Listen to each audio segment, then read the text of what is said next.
আমানত তোমাদের কাছে রেখে এসেছি, এর জিম্মাদারি পালন করার জন্য ফরজ পরিমাণ জ্ঞান সকলের জন্য অর্জন করাটাও ফরজ।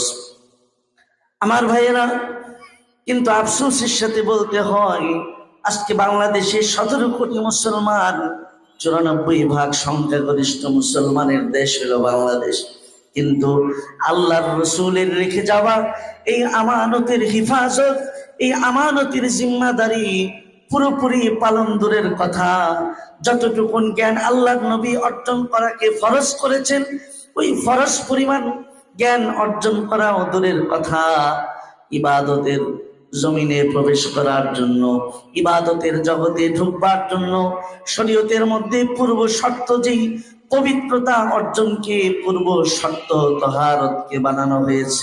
আমাদের দেশের এমন লাখো মুসলমান আছে যারা গোসলের ফরজ কয়টা সেটাও ঠিক মতো বলতে পারে না।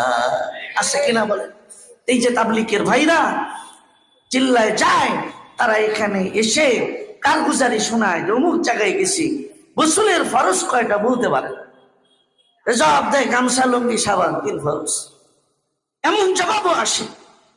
তো দিন সম্পর্কে কতটা অজ্ঞতা, দিন সম্পর্কে কতটা মূর্খতার জাহালতের মধ্যে জাতি থাকলে যে গোসলের ফরজও জানে। তো যেই জাতি গোসলের ফরজ জানে না, ওই জাতির নবীকে নাস্তিকেরা গালি দিবে না তো কি করবে? কারণ ওরা জানে যেই নবীর উম্মত, যেই জাতি, তারা সংখ্যায় 17 কোটি হওয়ার পরেও গোসলের ফরজ সম্পর্কেও তারা অজ্ঞ আর মূর্খতার অন্ধকারে আসে।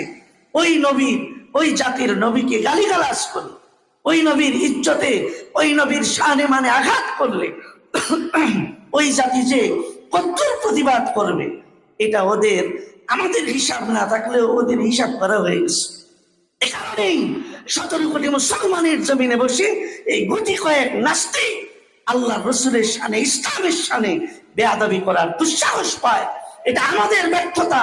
যদি আমরা আমাদের দায়িত্ব সম্পর্কে সচেতন হতাম, তাহলে খোদার কসম এই আহমদ শফি, শাহজালাল, শাহ কোরআন, জুনায়েদ বাবনগরী, আল্লামা মামুনুল হকদের এই জমিনে কোন নাস্তিক মুরতাদ ইসলাম নিয়ে, রসুল নিয়ে, কোরআন নিয়ে বেয়াদবি করার কোন দুঃসাহস দেখাতে পারত না। আমাদের ব্যর্থতা। আমার ভাইয়েরা, এই যে আমানত আল্লাহর নবী আমাদের কাছে রেখে গেছেন, এই আমানতের হিফাজত যদি আমি আপনি নাও করি, আপনারা এই কথা ভাববেন না যে দিন মিটে যাবে, কোরআন শেষ হয়ে যাবে।